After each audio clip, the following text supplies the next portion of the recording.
Now that we know how to log into Office and then start a new Excel workbook, let's go ahead and talk a little bit about what we're going to be seeing on our screen and how we can interact with Excel.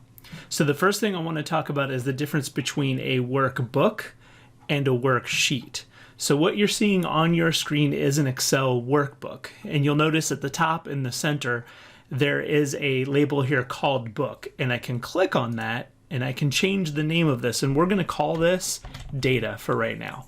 So let's go ahead and click on it or double click on it and change the name to Data and hit Enter. You'll notice that it's saved automatically. So sort of gone are the days that you would have to go in and click the Save button and save it out to someplace. It's automatically going to save it for you, and that location is listed up on the top left. So it shows that it's in my folder under my name and then Documents. Okay. Of course, I can click on the documents and then be taken to a screen where I can see where that particular file is saved. And so you can see it's under Documents under a name called data.xlsx, stands for Excel file or Excel workbook. All right, so that's where it's saved. Now, I recommend as a student that you create a new folder here, and so you can hit the drop-down menu and we can create a new folder to save our work as we progress through the course. All right, so I'm going to close this particular tab of my browser out, and we're going to go back into that workbook. And actually, I'm going to show you how to get back to it. So here is the OneDrive icon, this blue cloud. So I can click that blue cloud, opens up in a new tab. And when that finishes loading, I can click on the data.xlsx file and open that file and then pick up where I left off. All right. That's pretty simple. I can save this to a new location if I want to. I do have an option to do that. If you go to the File menu and choose Save As, I can save it, a duplicate of it somewhere else. I'm not going to do that right now. We're just going to leave it where it is. All right, so that's a workbook. So what's a worksheet? A worksheet are the individual tabs, and sometimes you'll hear people talk about Excel tabs. They don't really refer to them as worksheets sometimes, but that's in essence what it is. And down at the bottom is the worksheet. So I've got a workbook called Data, and then I'm going to have a worksheet down here called Sheet 1. All right. Now, I can double click that sheet name. So double click it, and then I can change it to whatever I want to call it. And so I'm going to call this Study Participants. All right. And then I'm going to hit OK. Enter, and that's the name of the sheet. If I want to add a new sheet, I just simply click the plus button and I will get a new sheet added. Conversely, if I right click on that sheet name, I can delete the sheet that I entered. I can also right click on the sheet name and rename it from here. It's a very quick way to be able to rename sheets. So double clicking, right clicking, and choosing rename are ways that you can rename sheets. All right, so now let's talk a little bit about cells and cell addresses. So you'll notice up at the top left of the screen, I have an active cell indicator. That's this green bordered cell. That's a cell I'm currently working in, and by default, you'll be on cell A1 as the active cell. So columns are letters, rows are numbers, and the cell is listed here, A1, B4, E8. All right. Now, I can just start entering data in here if I want to, and so I could enter record number, for example, as a name, and then maybe the gender of the particular study participant. I could come in and give this record numbers 1, 2, 3, 4, and I'm just entering data in there. Another way to be able to do that is selecting the cell and then going into the formula bar, and then I can change the cell directly from here as well. Okay, so those are quick ways to navigate through the cells, how cell addresses work, what they mean, what they represent. Also showed you a little bit about entering data and manipulating data. We can hit delete to remove contents. Another nice feature is as you're entering data, so say if I start typing something like hello, if I hit enter, I'll go down. If I type hello again and I hit tab, I'm going to go over to the right and I'll go through the columns sequentially. So there's a little bit difference between hitting enter and hitting tab on those. All right, so those are the basics of worksheets, cell addresses, and in the actual entering of data and removing of data. So let's go through and enter some sample data, and this will be a little bit monotonous here, but I'm going to follow through the process of entering some of the information, and I want to show you how you can speed up some of the work that you're doing. So I'm going to simulate a study, a healthcare study that we're going to do, and so we're going to have, I told you that these were participants, so we'll call this participant number. And then we're also going to capture what age they are. We'll do sex again, we'll do weight, and we'll also do height. All right, so those are the variables we're going to look for. Now there's a couple other things I want to show you about being able to manipulate some of the cells here. You'll notice that there's this border between cells. So I can hover my mouse between the different columns here, between A and B. You notice my cursor will change to parallel lines with arrows pointing in opposite directions. When that happens, I can take the cell and I can change the width. I can make it wider, I can make it more narrow, I can double click on it, and if I double click on it, it's going to resize the column to fit the largest amount of data that it finds throughout each row. All right, so I'm going to put this back here. We can also right click on it, and I can directly change the column width by entering a number. All right, so I can do that. I can do that too. Now, I'm going to have 5 participants in this study. And to quickly fill this out, I'm going to click on cell A2, hold my left mouse button down, and then drag, okay, to cell A4. So now I've got cells 1, 2, and 3 highlighted. Then I'm going to take this far bottom right corner of the cell, and you'll notice that there's a square down there.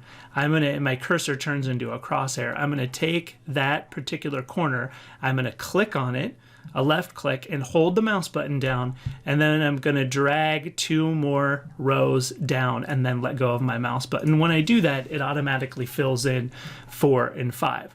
Now if I wanted to go to 10, I could do the same thing, hold my mouse button down, select all of them, click on the corner, hold my mouse button down, and drag to row 11, which is actually 10 participants since the first row contains the labels. Very quick way to be able to fill out data.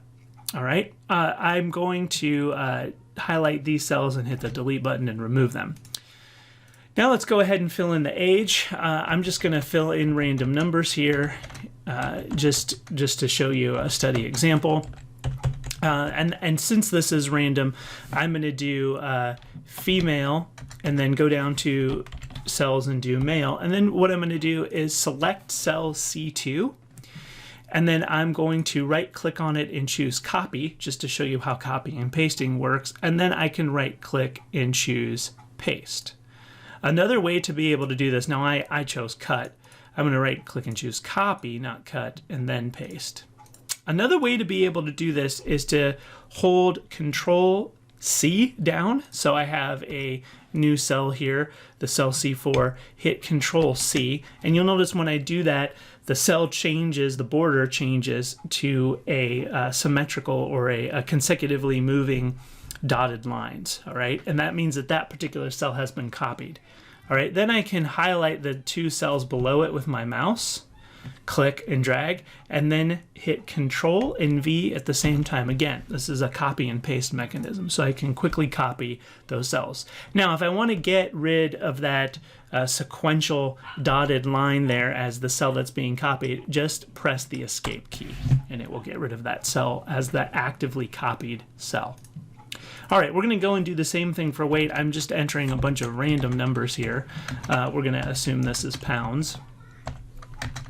We'll do 195, and then for height, I'm going to enter this in inches, so we'll do 63, 68, 68, 72, and 71. So I'm just entering the numbers and then hitting the Enter key to go down to the next line. Now, if I wanted to do this horizontally rather than vertically, when I enter 125, I hit Tab and then do 63. If I were to hit Enter, it would go down instead of horizontal. All right, so I have all of my data entered, so we're pretty happy there with the way that this works. When I did the copy and paste, what I didn't mention was the clipboard, and the clipboard is where your copy and paste information goes. And another way to access that is to look at it through the ribbon. And the ribbon is this bar that's up at the top. If you click on it, it will expand down. And I can choose copy from that menu. So I'm on cell C2, and that was F. If I go home and I click copy, and then I go to C7, click home, and then click paste, I can paste that information in again. That's really slow, right? It's much easier to do it the way that I did it using keyboard shortcuts. And you'll learn that as you're learning Excel, how much easier it is to use the keyboard shortcuts rather than a bunch of mouse clicks. Now, there are some other pieces of information on the ribbon bar that are important. I currently have it in the one-line ribbon bar mode, which means that it's just the labels of the menu, and it expands when I click on it. Each of the different sections has different options that are grouped. Now, if you want to make it just not one line and have it be an actual ribbon with some icons on it, you can change it to the single line ribbon view, and you'll get, or the simplified view, and you'll get a list of icons here, and copy and paste in your clipboard as part of that selection here also. Now, there are some things that you'll need to do through the ribbon bar that you won't be able to do with keyboard shortcuts, and we'll cover that in future videos. All right, for now we have everything laid out. So let's go ahead and look at doing some other options within Excel. Let's say that I wanted to add a new row in here.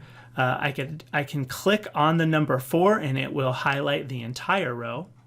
And then I can go to the insert menu, and I can insert a new row in here if I want to. And actually, I think this is on a slightly different row than what I've had to do before. So I'm going to do this a little bit different way, which is to go to the row once I've highlighted it, right click on it, and then click Insert Rows. And you'll see that a row appears above what I had highlighted. I can also click on that row to highlight it, right click, and choose Delete Rows, and it will remove the row from there also. I can do the same thing with columns. So let's say I wanted to capture another piece of information, maybe cholesterol levels, and I wanted that to appear between rows C and D.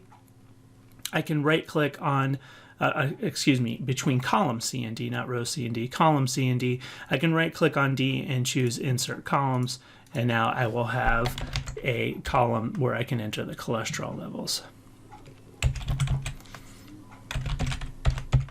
All right, so that value is in there now. I double click to make that particular column a little bit bigger.